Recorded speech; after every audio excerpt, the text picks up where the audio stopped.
So Romans 8:37 says, "No, and in all things we are more than conquerors through him who loved us." Are you starting to say it with a little bit more personality, like, oh yeah, I'm starting to feel this in my gut? When we first came, I feel like we were, oh yes, in all things we are more than conquerors through him who loved us. But my desire is that you leave here knowing that. Like truly in your bones, that you know it, then you're going to actually direct your life in such a way that you're in alignment with this phrase forever. Amen? So today, what we're going to do as we step into this final session, I've chosen certain women in the Bible that have impacted. There were so many. By the way, when the Lord told me to use certain women's examples from the Bible, I was like, really? It's Friday. I'm flying out. I was like, I don't have time for that. I admire so many women in the Bible that you won't even get to hear about tonight. But I chose several, and we're going to go through their stories. I've kind of written it in my own way, even though it's completely true to the Bible story. I'm not, if I make something up, I'll let you know. Don't you worry, but that's just for fun. But we've got so many examples to pull from, and what really blows my mind is that these women are just like you and I. In fact, I think we have a lot more advantage than they do because times back then were a lot tougher for a lot of these women in many ways. And so when I look at their stories, I can't help but be moved and encouraged because I'm putting myself in their situation. And I'm like, if God can do that through them, then surely he could do something through me, right? So we need to look at these stories not like a movie or something. This is God working through the ordinary and doing something extraordinary in every one of these women's lives. And I am so honored to share their stories with you. So as we step into this story, it is going to be time to reclaim your story, to rise up boldly into the next chapter of your life. And to do that, let's look at some powerful women, their victories, their battles, their full dependence on God. These are not just accident accounts. I believe that these are divine strategies, ladies, for the life that you are called to live, that I am called to live. This is a blueprint for us today because your next chapter starts now. So who is holding the pen to your story? I'm wondering if you were wondering, well, what a weird title. But my son, many, many years ago, when he was traveling the world with me preaching, he had in Argentina, actually. He came to Argentina, and I interpreted the message that he was doing for the youth in Argentina. It was a glorious time. But he actually made up this title, Take Back Your Pen. And his message was remarkable. And I told him, son, I created you. I'm stealing that. It's a different message, but I love the title, and it kind of goes in line with his. For too long, many of us have allowed our past pain, our fears, our weaknesses, even other people to write our story out for us. Some of us have been stuck in a wilderness mentality, wandering the same cycles year after year, never fully stepping into the promised land that God has for us until today. Because today that changes. It is time to take back your pen. It's time to reclaim your story.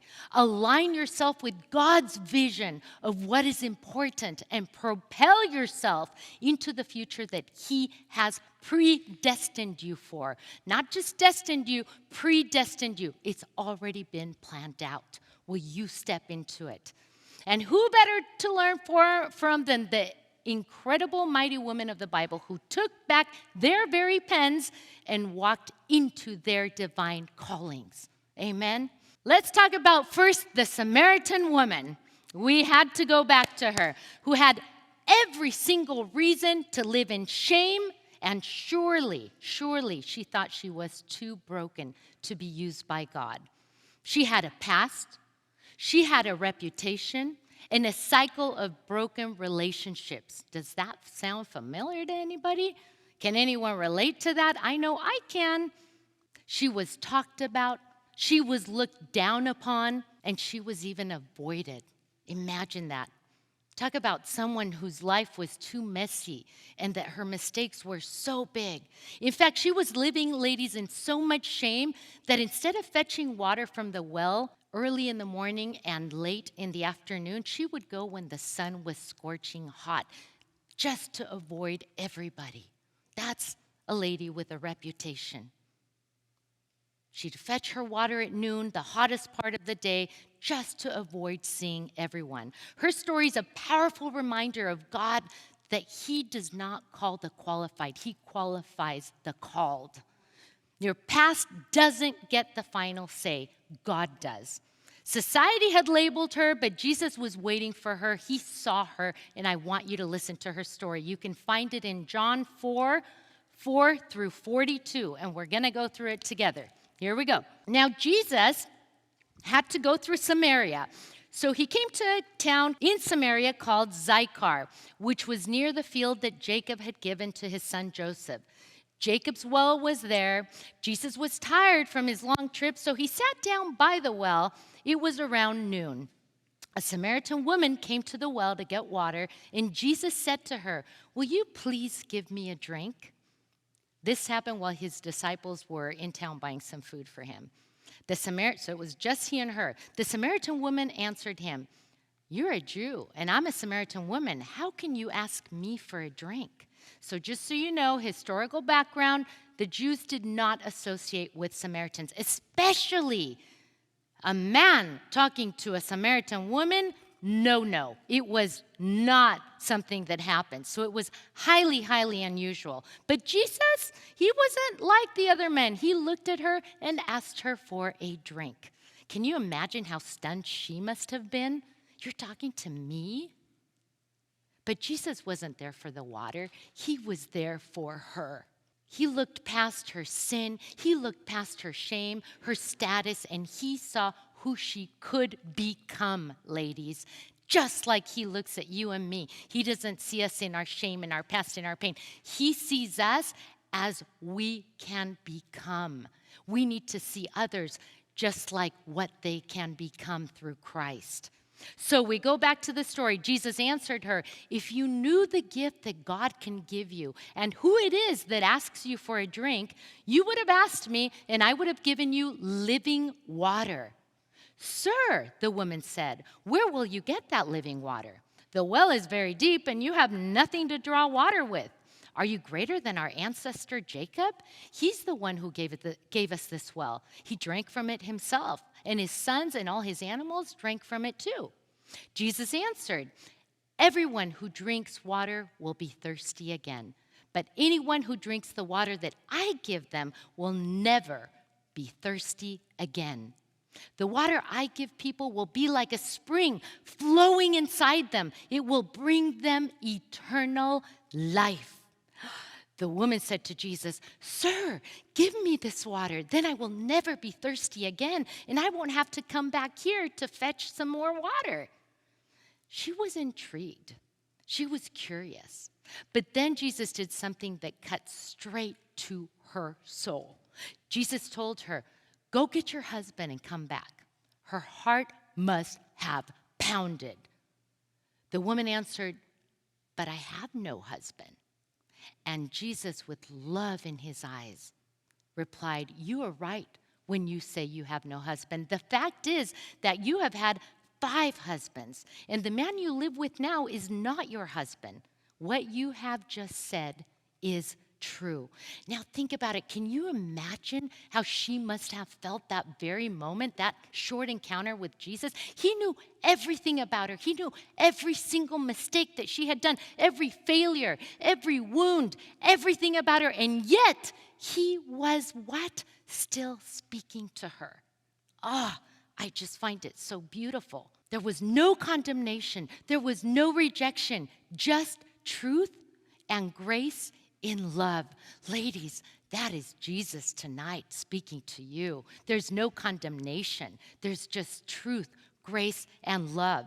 So they spoke a little bit more, and you could tell that she had some religious background from her conversation. And she said, "I know the Messiah is coming. He's the one called Christ, she said.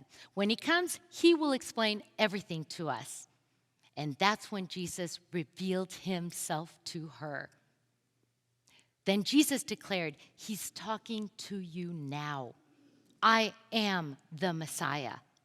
Just then, Jesus' disciples returned back from town, and they were surprised to find him talking with a woman. But no one asked, what do you want, or why are you talking with her? Then, leaving her water jar, get this, the woman went back to the town and said to the people, come see a man who told me everything I've ever done. Could this be the Messiah? So the people left the town and went to see Jesus. Many Samaritans believed. And I'm going to skip a little bit forward. Many of the Samaritan people from that town believed in Jesus because of the woman's testimony. Did you catch that? He told me everything I have ever done. She went, and whatever she heard from Jesus, she went and she shared it. So when the Samaritans went to Jesus, they begged him to stay with them. So he stayed there for 2 more days. And many more people became believers because of the things he said. The people said to the woman, first, we believed in Jesus because of what you told us, but now we believe because we heard from him ourselves. We now know that he really is the one who will save the world. I love this story. And it's not because she had more husbands than I do. Let's get that straight. But the woman was a Samaritan, a member of a hated mixed race. She was only known by her failures. She was defined by what others thought about her. And she was living in survival mode. She was settling for less, just getting by. Ladies, she was hiding from the world. Put yourself in her shoes. But then Jesus met her at the well. And in one conversation, everything changed. She took back her pen. She could have stayed in hiding, but instead she runs back to the town. She runs back to the people that she's been avoiding, to the people that mistreated her, that ignored her, that probably criticized her. She ran to them. And because of her testimony, because of one broken, outcast woman who found bold faith, an entire town came to know Jesus. You try to tell me you feel unqualified and that's why you don't share Jesus. We have zero excuse. This is your call to step it up and rise and take back your pen. She could have stayed stuck in the wilderness mentality, but instead, she fully stepped into the promised land. No questions asked. She stepped in with everything she has. She chose to own her story and to use it for God's glory. She became one of the first ever female evangelists, ladies. Some of you have been hiding. You've believed the lie that your past disqualifies you, or, lack of training disqualifies you, or that maybe you're just too far gone and you've messed up, broken to share Jesus. Can I just tell you right now, that is not coming from God. That's in your head. And that is not from God, because you see, he wouldn't have put this story in the Bible if it wasn't that we needed to learn a serious lesson about being evangelizing. We're all evangelists, ladies. You don't have to be with a theology degree or with this or that. No, we are to share Jesus with everybody. We need to be running, not even thinking, well, I know what to answer, blah, blah, blah, all the frogs, ribbit, ribbit, ribbit. You just put down the water jar and run and go save some souls in Jesus' name. We need to be bolder. She didn't wait until she felt ready to go share the good news. No, some of you, it's just time to stop waiting to feel ready. It's time to rise up boldly and come see the man who changed my life.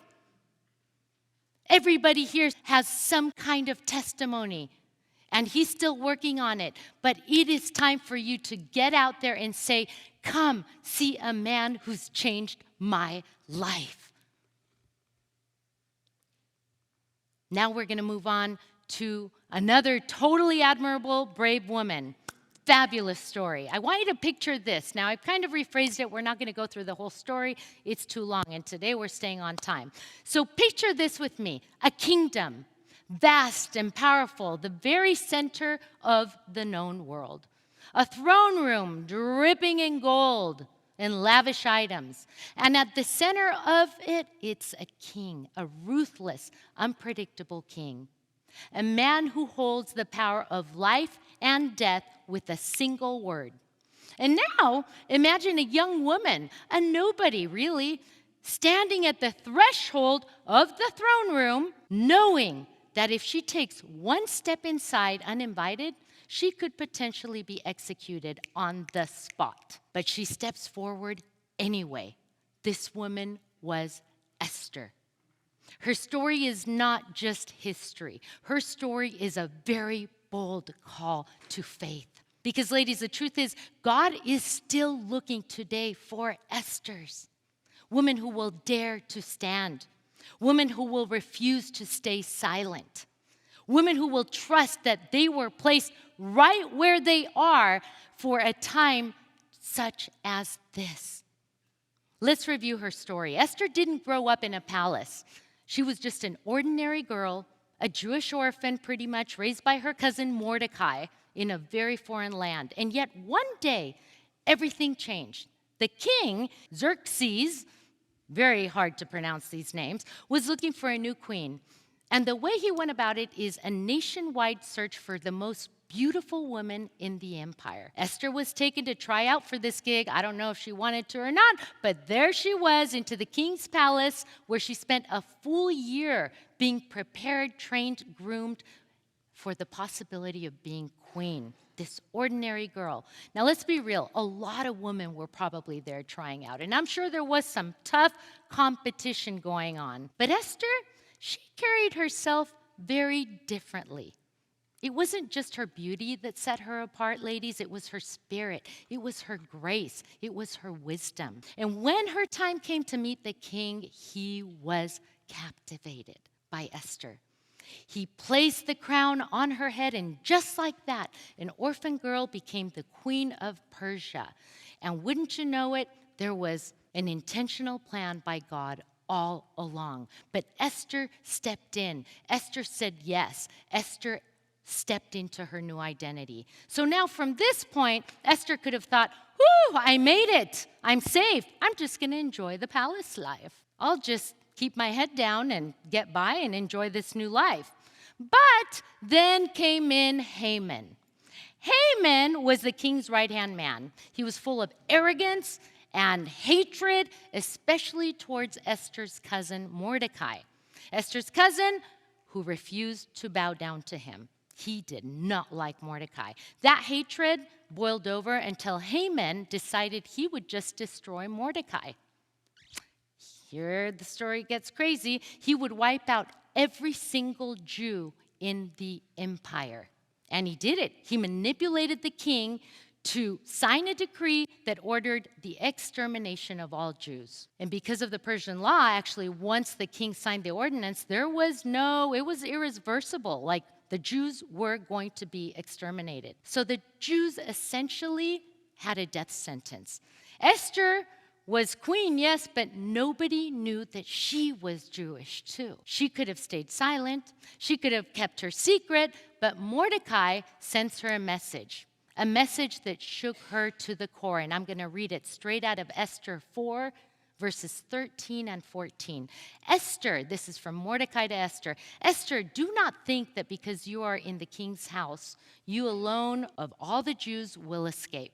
For if you remain silent this time, relief and deliverance for the Jews will arise from another place, but you and your father's family will perish. And who knows? Maybe, just maybe, you were placed in this royal position for such a time as this. Can you imagine the weight of the moment? Can you just feel her fear? I mean, feel the weight of it all. Suddenly it's on her shoulders because they're about to exterminate all the Jews. And she's sitting in her castle. Can you even imagine what that would feel like? Approaching the king uninvited was a death sentence. You didn't do that. In fact, the last queen that had lived in that palace had disobeyed him, and she was out of there. So Esther had no guarantee of survival here. And yet, she made a decision that would change everything. Esther didn't rush in blindly, though. She was very wise. She knew that this battle was bigger than her. How many can say, I have had a battle that is bigger than me? I know I can. So what did Esther do? She called for a fast. 3 days, no food, no water, seeking God's guidance. When was the last time you fasted, seeking God's guidance? When was the last time we took a day with food and all to seek God's guidance? Just God's guidance. I admire that about Esther. She took her faith seriously. She trusted in a God that could do the extraordinary, the supernatural. So she called for a fast. And when the 3rd day came, she put on her royal robes, lifted her chin, took a deep breath, and walked into the throne room. The moment the king saw her, the room fell silent. Would he be angry? Would she survive this? Would she be executed? Then he extended his scepter. Esther had favor. Whew! But watch this. She didn't suddenly blurt out her request carelessly. And I love this about her because I have a little bit of a problem blurting out things sometimes. And so I admire this about her. She didn't do that.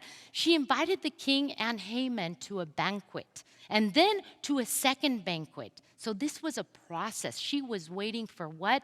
For God's perfect timing, ladies. Learn from this. This is the only reason we're going through this. Grasp it and learn it for your life. And when the moment was right, she spoke, "My king, my people are about to be destroyed. If I have found favor in your eyes, please spare us." The king was outraged. Who would do such a thing, he asked. And Esther pointed across the room, "That wicked man, Haman." Ooh, the room exploded. The king was furious. And Haman, the man, fell apart. That very night, the same gallows that Haman had built to kill Mordecai were used for his own execution. Wow. And the Jews, they were saved because one woman, one bold, resilient, faith-filled woman refused to stay silent. Wow. Ladies, God didn't give Esther beauty, wisdom, and influence for her own comfort. He gave them to her for a very specific purpose. And the same is true for you. You've been placed right where you are for a reason. And some of you are facing situations right now where fear is just whispering, "Stay quiet. Don't rock the boat. It's too risky." But what if God is calling you to stand up, to say something? What if you were placed in this very situation, in this very season, in this very family, in this workplace, in this battle for such a time as this? Like Esther, you don't have to rely, ladies, on your own strength to get through it. You can fast. You can pray. You can lean on the power of God, and He will use you right where you're planted. And then when the time comes, you can step forward with your bold faith, knowing that the same God who gave Esther victory is the same God who is fighting for you. So rise up, daughter of the king, because it is time to slay your dragons, and it is time to fully step into your calling, to your purpose. And who knows, maybe, just maybe, you were made for such a time as this too. I want to look at one more life, and I love this story, and we're going to wrap up soon tonight because I know everyone's tired. We can find this story in 1 Samuel 1, verses 9 through 20, we are going to talk about the bold faith of Hannah, a woman who prayed her promise into reality, ladies. Her story supports that our words set the course for our future. Our thoughts shape our reality. You can see it in her story. If you constantly think defeat, you will live defeated. If you speak fear, you will live afraid. Have you ever prayed for something so long, so very desperately that it felt like God wasn't listening? Have you ever looked around and thought, everyone is getting their blessing. When is it going to be my turn? Then you need to hear about Hannah, because she knew what it meant to wait. She knew what it meant to weep, to ache, to wrestle with disappointment. But she still chose to believe God, to believe that He was faithful. Here we read about a woman who had been barren for years. And I want to point out that in those days, ladies, barrenness wasn't just heartbreaking. It was humiliating, because women were expected to bear children. And if they couldn't, people just assumed that God had closed your womb. Times were very different. She didn't have it easy. To make matters worse, Hannah's husband had another wife, Peninnah. Just the name alone, right? Peninnah, you know she's not the good one in the story. Peninnah. And let's just say, I'm sorry, when I read the Bible, I imagine it a little too much sometimes. And so God forgive me. You made Peninnah too. But it sounds like a sandwich, literally.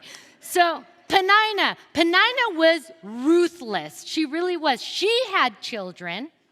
Think of this, girls. You think you have it bad. Peninnah's her rival. Here she has children, and she had what Hannah longed for. And instead of showing grace, Peninnah mocked Hannah. Can you even fathom that situation? That's got to have been so hard. Year after year, Hannah watched Peninnah's children grow while her arms remained empty. She wept. She pleaded with God, and yet nothing changed. But listen to me, because just because you don't see movement, ladies, does not mean that God is not working behind the scenes. Hannah's story was not over yet. She had every reason to believe that her story was over, but instead of accepting defeat, she spoke in faith. One year, Hannah went to the temple, and she had had enough. She was tired of the waiting, tired of the sorrow, and she did the only thing she knew to do. She poured it all out before the Lord. Let's read 1 Samuel 1. We're going to go 9 through 20. Once they had finished eating and drinking in Shiloh, Hannah stood up. Now Eli, the priest, was sitting on his chair by the doorpost of the Lord's house. In her deep anguish, Hannah prayed to the Lord, weeping bitterly. And in her desperation, she made a vow to the Lord, saying, Lord Almighty, if you will only look on your servant's misery and remember me and not forget your servant, but give her a son, then I will give him to the Lord for all the days of his life, and no razor will ever be used on his head. No clue why she offered that as well. But I'm not Hannah.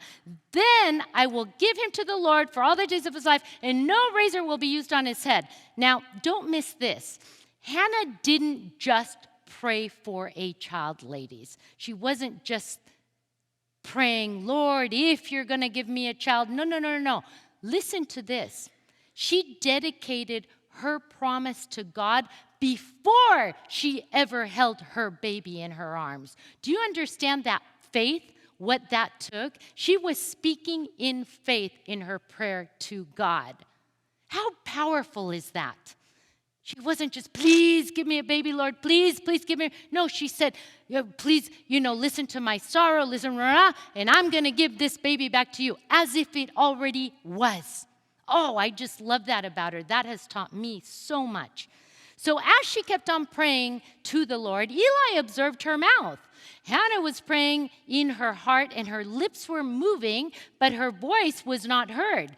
Eli thought she was drunk and said to her, how long are you going to stay drunk? Put away your wine. Wow. Not so, my lord, she replied. I'm a woman who is just deeply troubled. I've not been drinking wine or beer. I was pouring out my soul to the Lord. Do not take your servant for a wicked woman. Please, I've been praying here out of my great anguish and grief. Eli answered, go in peace, and may the God of Israel grant you what you have asked from him. She said, may your servant find favor in your eyes. Then she went her way and ate something, and her face was no longer downcast. Early the next morning, they arose and worshiped before the Lord, and then they went back to their home at Ramah. Now, Elkanah made love to his wife, Hannah, and the Lord remembered her. So in the course of time, Hannah became pregnant and gave birth to a son. She named him Samuel, saying, because I asked the Lord for him. Samuel means God has heard. What a beautiful story, ladies. She prayed with expectation. She declared God's promises in advance. She acted in faith before she even saw her miracle. We could learn something from that. Are we acting in faith before we see the miracle? What was faith? Believing in something as if it already was, having that assurance. And that's what Hannah had. And what happened? God opened her womb. She gave birth to Samuel, which was one of the greatest prophets of Israel. Hannah was a woman of her word. When Samuel was old enough, she brought him back to the temple and gave him back to the Lord as she'd promised. That's got to have been hard. But look at how faithful she was. She didn't cling to her promise. She surrendered it. Wow. And because of that, Samuel didn't just become a great man, ladies. He became one of the greatest prophets in Israel's history. Wow. He would anoint kings and lead a nation. And it all started when a woman refused to give up on God. Wow. Ladies, some of you have been praying. Some of you have been waiting. Some of you have been weeping. And the enemy is whispering, it's never going to happen. But Hannah's story reminds us that God sees, he hears, and God is faithful. So what do you do while you wait? You keep praying. You keep trusting that God's timing is perfect, because it is. And when the breakthrough comes, don't cling to the blessing. Release the blessing back to God. Oh, what a beautiful story. Because when you surrender your dreams and your children and your future into his hands, he does more that you can ever imagine, ladies. Who's ready to speak faith over their future? I want to be a Hannah. I want to be an Esther. I want to be like them. And we're going to do one last story if we have time. Do we have time? We have time. Okay. I love the story of Ruth, and we're going to go through it quick. You can find it in the book of Ruth, as you can imagine. Everything about Ruth, I just find so admirable. Think about it. Have you ever found yourself in a moment where just your entire life fell apart? Totally fell apart. Everything you thought was secure was suddenly gone. You were left standing in the wreckage wondering, what am I going to do now? That's exactly where Ruth found herself. Ruth's story begins with a horrible tragedy. She had married into an Israelite family who had moved to Moab because of a famine. But within a few years, her father-in-law, her brother-in-law, and her own husband died. Picture that. Her father-in-law, her brother-in-law, and her own husband died. They were left alone. Suddenly, Ruth and her sister-in-law, Orpah, and her mother-in-law, Naomi, were left totally alone. 3 grieving widows. It's devastating. In a world where a woman had no power, no security, and no future. Ouch. Naomi, the girl's mother-in-law, was heartbroken. She lost everything. And so she made a decision that she would return to Israel, to her hometown. She told Ruth and Orpah, basically, go back to your families. There's nothing for you with me. I'm too old to have another son for you to marry. My life is over. Just go start a new one while you're still young. Now, Orpah, She kissed Naomi goodbye and she was out of there. And honestly, that kind of made sense, right? But Ruth, she refused to go. She clung on to Naomi and she said these powerful words out of Ruth 1:16. Don't urge me to leave you or to turn back from you. Where you go, I will go. Where you stay, I will stay. Your people will be my people. Your God will be my God. That right there, ladies, was bold faith on Ruth's part. Ruth wasn't just staying with Naomi out of obligation. She was making a decision to follow the one true God, to leave behind everything that was familiar to her and to walk into a totally unknown life. When they arrived in Bethlehem, Ruth and Naomi had nothing. They had no money, they had no protection, they had no food, nothing. So Ruth did the only thing that one could do. She went to work. She went into the fields to gather leftover grain, which was the humblest position, lowest form of farm labor that you could have. That's what she did. But here's what I love about Ruth. She didn't ever complain. You never find her whining about anything. I would have been complaining. I'm sure of it. I like to think I wouldn't, but I would because I know myself. But Ruth, she didn't complain. She didn't wait for a handout. She got up and she moved. She got to work. And while she was working, she caught the attention of Boaz. In walks Boaz, a wealthy landowner who just happened to be a family redeemer. Imagine that. All these coincidences in the Bible. A redeemer was someone who had the legal right to marry a widow into a family and then provide for her, because the widows were literally left with nothing. And Boaz, he wasn't just rich, he was righteous. He saw Ruth's character and faithfulness, and her bold loyalty to Naomi spoke wonders. He was impressed. He made sure that she was protected, that they had plenty of food to eat, and eventually, he married her. The poor widow from Moab became the wife of a nobleman of Israel. She went from gleaning in the fields to owning them. And through their family line, Jesus Christ was born. What a crazy story. Wow, the lessons that we can learn from Ruth are powerful. Ruth had lost her husband, lost her home, lost everything that was familiar to her. But she refused to let the loss be the final chapter of her story, ladies.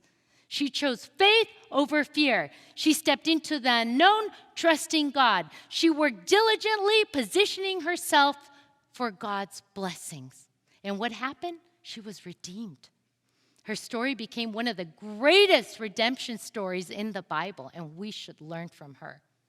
Ladies, your story is not over here. God is still writing it for you as well.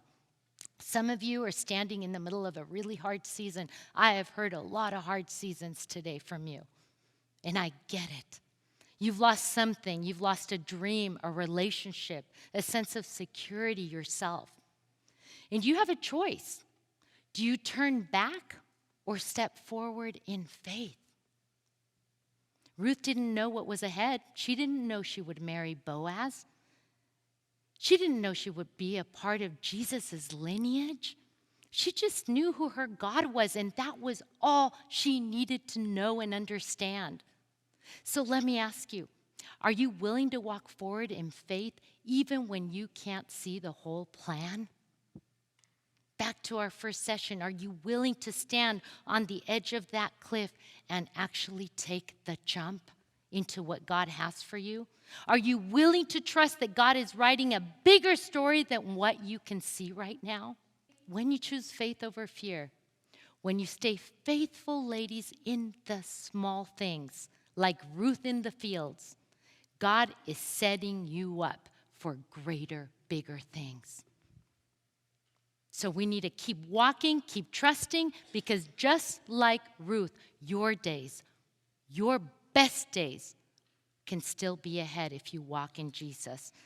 And I want to talk very short about the danger of looking back. We're talking about writing the next chapter, going forward, stepping into it. Let's talk about what happens when we look back for a second. There is danger in looking back, ladies. Some of you are stuck not because God isn't calling you forward, but because you keep looking back and you're stuck there.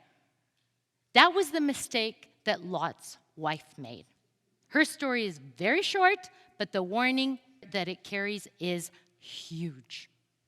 You can read her story in Genesis 19. Lot and his family lived in Sodom. It was a city that was just so wicked that God decided to destroy it.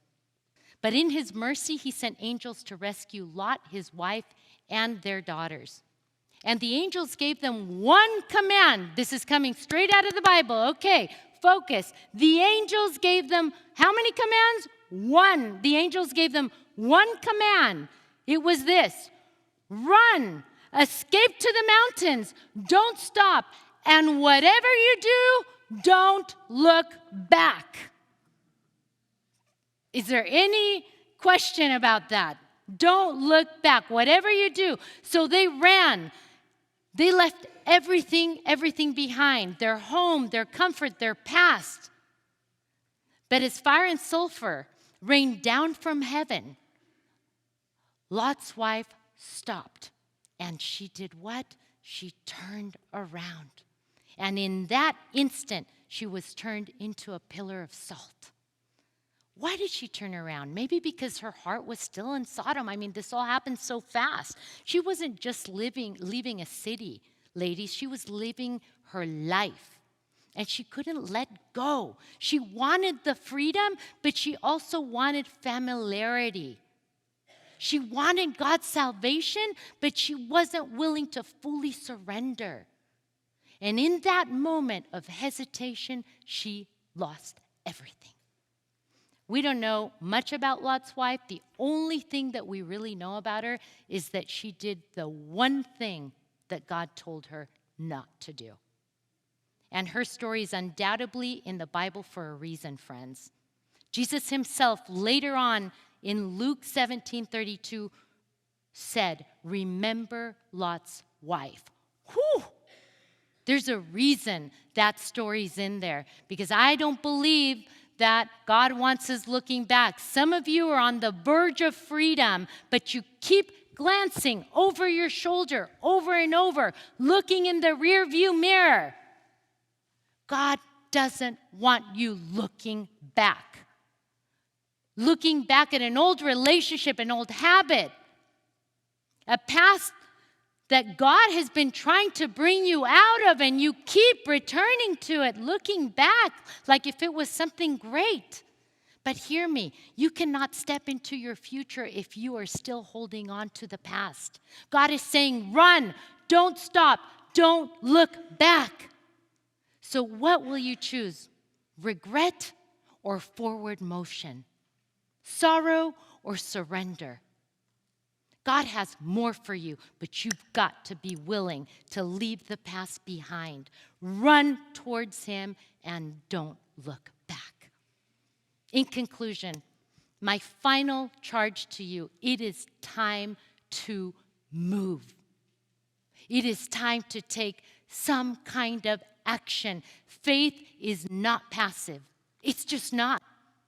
You don't just sit there wishing for things. Faith requires action.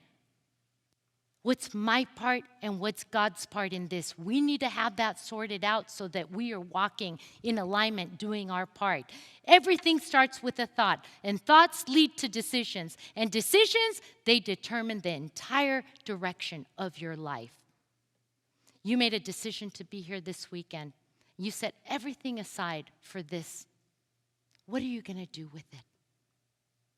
It was so bold of you to come, and I honor your time. I honor the fact you've made all these arrangements to be here, and you've been sitting for so long listening to the same voice over and over. But what will you do with what you heard? Are you going to just go home and put it away, or are you going to move forward and take action? Will this be the moment that changes everything for you? Faith is not just believing. It's moving, it's doing, it's taking action even when you do not see the entire picture. Just like all these women that we just talked about. We're God's ambassadors, ladies. He's counting on us to fully live out our identity in him. I ask you today, what action is God calling you specifically to take?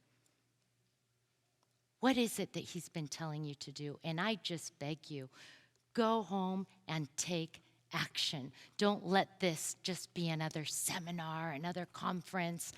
Do something about it. I appreciate you all so much. The Lord has really blessed me this week in getting to hear your stories. And I just pray a blessing over you, that the Lord will help guide you. There's some difficult things, ladies. I've never claimed that any of this is simple, but it works. Faith works. God works miracles in our lives, but we need to intentionally take action and put the effort into it. It doesn't just happen on its own. So we are going to have a wonderful time of prayer with my dear friend Kathy, and I just want to thank you for being so fully present here. The Lord has been speaking to you, I know for a fact, and I got to tell you, you have been a wonderful audience, and I thank you. I love you, God bless you, and thank you for having me. Love you.